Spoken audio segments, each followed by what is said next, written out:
Hey, I'm James from Matsudai Ramen shop in Cardiff, just outside the city centre. Today we're going to be cooking Welsh Lamb Karaage with a Japanese-style anchovy mayo. So yeah, let's get into it. It's a 3-step recipe. So first we'll be browning off and braising the Welsh lamb. Then we'll be making the mayonnaise, and then we'll be dredging and deep frying the lamb.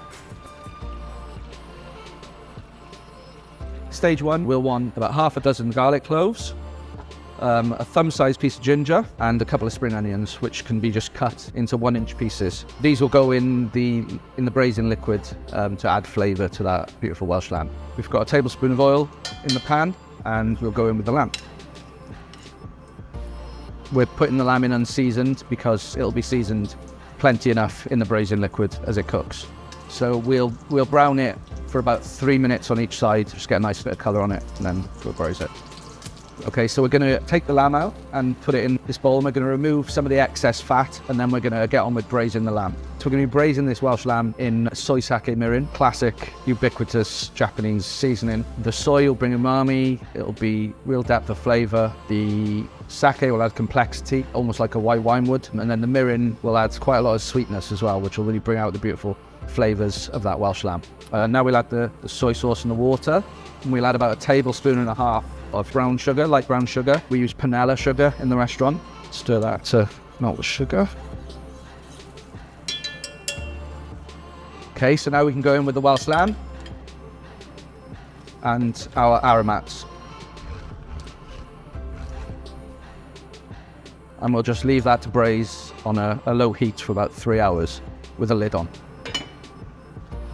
Whilst the lamb is braising on the hob, we're going to make our Japanese-style anchovy mayo. It'll be really rich, it'll be packed full of umami, and it'll be a really great complement for the lamb karaage. In the blender at the moment, we've got egg yolks, lemon juice, rice wine vinegar, salt, a little bit of MSG, some sugar, and some Dijon mustard. And we're just going to blitz this and slowly add some vegetable oil to thicken it to a nice emulsified, really rich mayonnaise. We're adding the vegetable oil to the mixture to create a nice emulsion.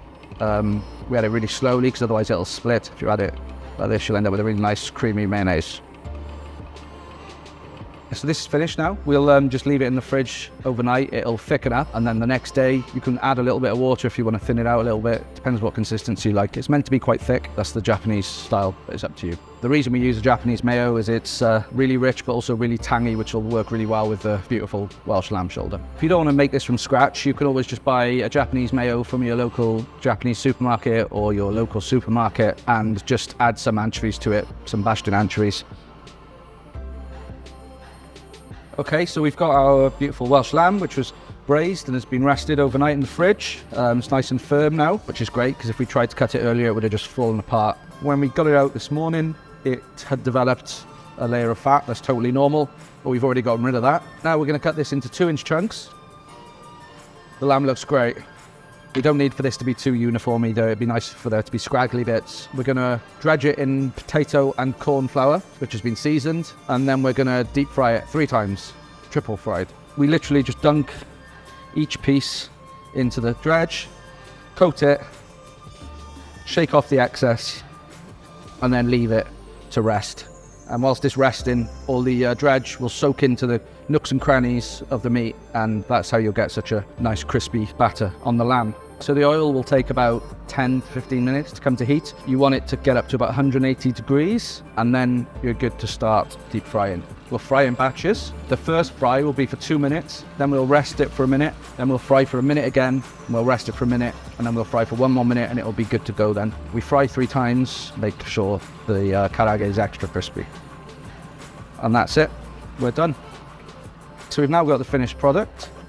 Just gonna season the mayo with a little bit of shishimi togarashi. You don't have to use this, it's a Japanese 7-spice, but it's great if you do. We put some on the lamb as well with a little bit of salt and a little bit of lemon, which is a must. Helps break through all the richness. So as you can see, the braising has done all the work. Super tender, just pulls apart. This would usually be served on its own or with a beer, but you could also serve it on rice with the anchovy mayo over the top, some shredded nori seaweed and a wedge of lemon. Really good. Welsh lamb.